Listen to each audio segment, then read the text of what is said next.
and relevant to this very day. Roman Catholic Archbishop Vigano has published another letter to President Trump.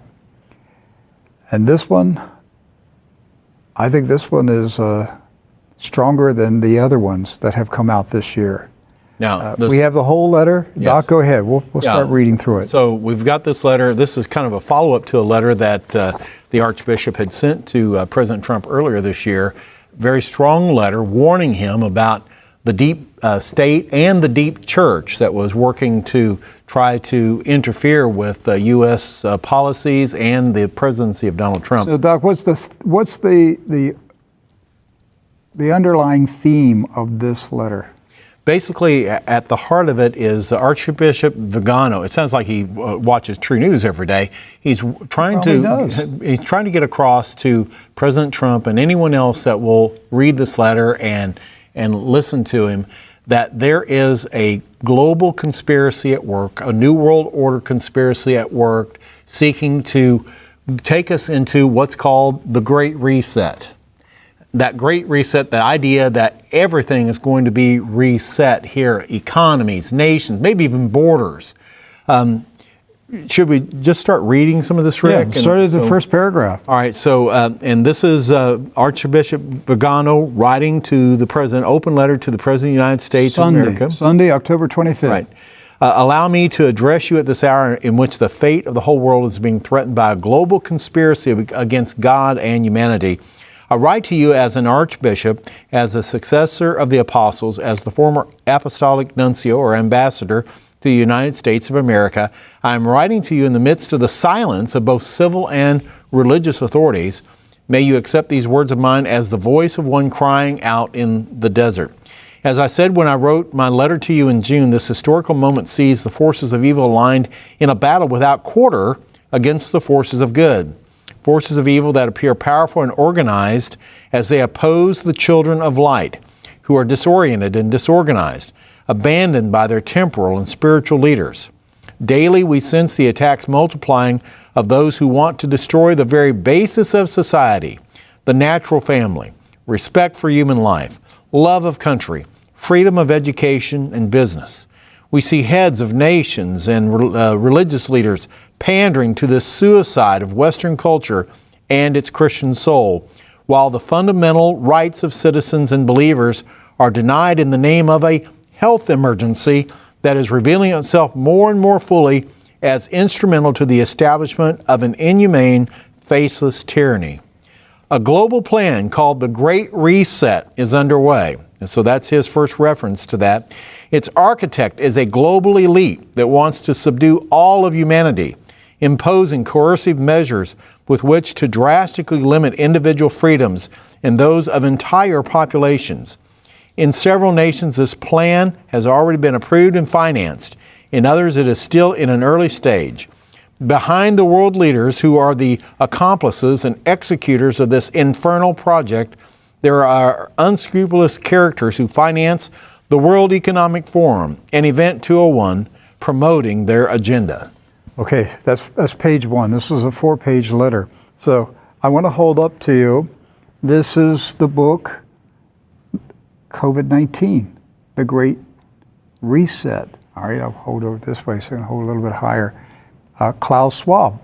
Now, who is Klaus Schwab, Rick? The founder and the president of the World Economic Forum. This was amazing. This book came out in the summer, early fall. I've had this thing for months. I know what it takes to write a book. Yeah. It takes a lot of time. At least a year. It takes a lot of time to write a book and get it published.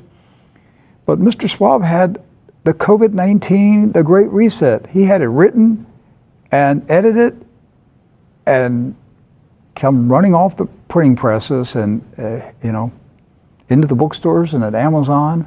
Well, it couldn't be in the bookstores because everything's shut down, so it was at Amazon. So it's almost like he knew this was coming. Right. That would be conspiratorial. It would be, but some conspiracies are true, Rick. So now, looking back, Doc and Everett and I are saying, well, maybe there were meetings going on in Davos that were not on the official agenda. Maybe there was a second layer of meetings. Obviously there were. We're being facetious about this. We know that those kind of meetings take place. But they knew that there was something coming Right. in 2020. But the point is, the book, The Great Reset. The globalists have a plan, and Archbishop Vigano names it in this letter to President Trump, and he's telling President Trump, the globalists have launched the Great Reset. In fact, they're advertising it. The cover of Time magazine right now, Rick, talks about, guess what? The Great Reset. Right on the cover of Time magazine right now. And so It's like Dark Winter, Great Reset. and they all go together. So And You hear marketing tyranny. Yes. All right, let's go with page 2. So the page 2 of the letter begins, the purpose of the Great Reset is the imposition of a health dictatorship, aiming at the imposition of liberticidal measures, hidden behind tempting promises of ensuring a universal income and canceling individual debt. The price of these concessions from the International Monetary Fund, the IMF, will be the renunciation of private property and adherence to a program of vaccination against COVID-19 and COVID-21. That's the first reference I've seen of that. Promoted by Bill Gates with the collaboration of the main pharmaceutical groups. Beyond the enormous economic interests that motivate the prompters of the Great Reset and the promoters of the Great Reset, the imposition of the vaccination will be accompanied by the requirement of a health passport and a digital ID with the consequent contact tracing of all the population of the entire world.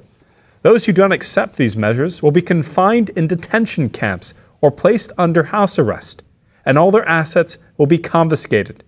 Mr. President, I imagine that you are already aware that in some countries, the Great Reset will be activated between the end of this year and the first trimester of 2021. For this purpose, further lockdowns are planned, which will be officially justified by a supposed second and third wave of the pandemic. You are well aware of the means that have been deployed to sow panic and legitimize draconian limitations on individual liberties, artfully provoking a worldwide economic crisis. In the intentions of its architects, this crisis will serve to make the recourse of nations to the Great Reset irreversible, thereby giving the final blow to a world whose existence and very memory they want to completely cancel. But this world, Mr. President, includes people, affections, institutions, faith, culture, traditions, and ideals. People and values that do not act like automatons, who do not obey like machines, because they are endowed with a soul and a heart, because they are tied together by a spiritual bond that draws its strength from above, from that God that our adversaries want to challenge, just as Lucifer did at the beginning of time with his non-servium. Many people, as we all know, are annoyed by this reference to the clash between good and evil and the use of apocalyptic overtones, which, according to them, exasperates spirits and sharpens divisions. It is not surprising that the enemy is angered at being discovered just when he believes he has reached the citadel he seeks to conquer undisturbed. What is surprising, however, is that there is no one to sound the alarm. The reaction of the deep state to those who denounce its plan is broken and incoherent, but understandable. Just when the complicity of the mainstream media had succeeded in making the transition to the New World Order almost painless and unnoticed, all sorts of deceptions and scandals and crimes are coming to light. I'll pick it up from here, Edward.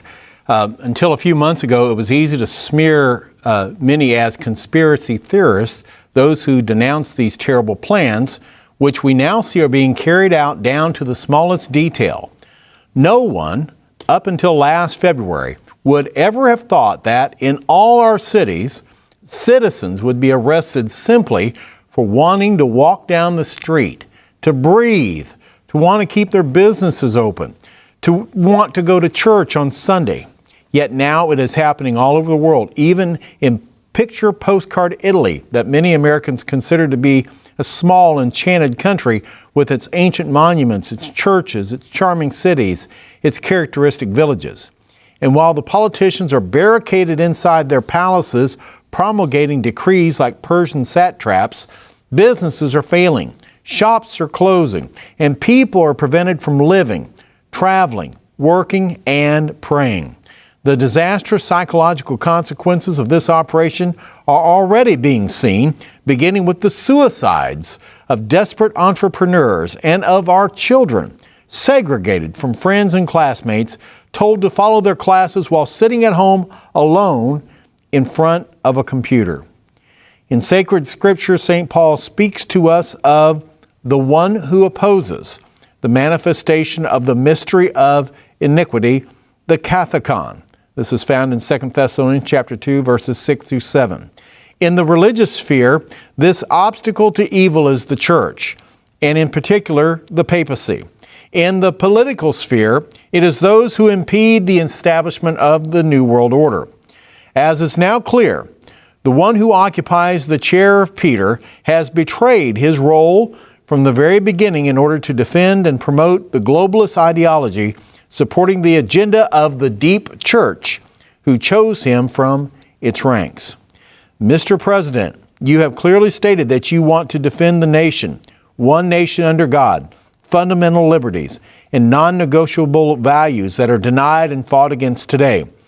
It is you, dear President, who are the one that opposes the deep state, the final assault of the children of darkness. And for this reason, it is necessary that all people of good will be persuaded of the epochal importance of the imminent election, not so much for the sake of this or that particular political program, but because of the general inspiration of your action that best embodies, in this particular historical context, that world, our world, which they want to cancel by means of the lockdown. Your adversary is also our adversary. It is the enemy of the human race, he who is a murderer from the beginning. Around you are gathered with faith and courage those who consider you the final garrison against the world dictatorship. The alternative is to vote for a person who is manipulated by the deep state, gravely compromised by scandals and corruption, who will do to the United States what Jorge Maria Bergoglio is doing to the church, Prime Minister Conte to Italy, President Macron is doing to France, Prime Minister Sanchez doing to Spain, and so on. The blackmail nature of Joe Biden, just like that of the prelates of the Vatican's magic circle, those are his words, will expose him to be used unscrupulously, allowing illegitimate powers to interfere in both domestic politics as well as international balances. It is obvious that those who manipulate him already have someone worse than him ready, with whom they will replace him as soon as the opportunity rises. Wow. Doc. Like I said, it's like he watches True News. Before we go to the next page, Archbishop Vigano accused Pope Francis of treason against Apostle Peter. Yes. Do you understand what he accused him? He accused Pope Francis of treason against the authority of Apostle Peter. He said, as is now clear, the one who occupies the chair of Peter has betrayed his role from the very beginning in order to defend and promote the globalist ideology supporting the agenda of the deep church, who chose him from its ranks. Yes. Well, what ranks did Pope Francis come from? The Jesuits. The Jesuits. And if you get to the Jesuits, you're now talking Freemasonry. If you're talking Freemasonry, you're talking about the Zionists. If you're talking about the Zionists, you're talking about Kabbalah. I mean, it's all one group. And he made a Satan's mention got different denominations, all right? And he made a mention of magic, Kabbalah magic. Actually, there was a comparison between the Vatican's, quote, magic circle and the Joe Biden treason sex scandal here in America. Look at this. The blackmailable nature of Joe Biden, just like that of the prelates of the Vatican's magic circle, will expose him to be used unscrupulously, allowing illegitimate powers to interfere in both domestic politics as well as international balances. He's connecting Joe Biden to the Vatican, what he called magic circles. What does he know? I suspect he knows about many of the scandals inside the Catholic Church. Pedophiles? Yes. To me, I think he's alluding to satanic pedophile rings. That connects both of them that way, doesn't it? Yes. Wow. Okay, well, guys, go ahead with the rest of the letter. So I'll finish out the fourth page here.